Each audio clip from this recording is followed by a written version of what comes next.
Tanggal 23 November 2024 pukul 19.30 untuk jalan lintas Tangse Gempang sudah normal kembali, Komandan.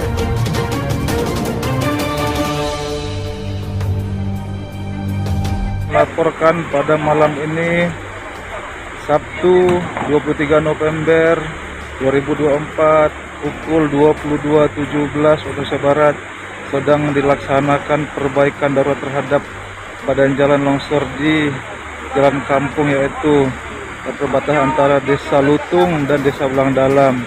Demikian Komandan dilaporkan.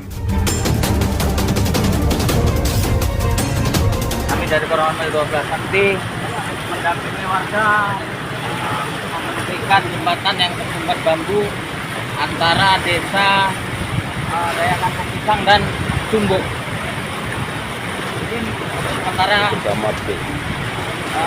caranya itu aja, Komandan. Terima kasih.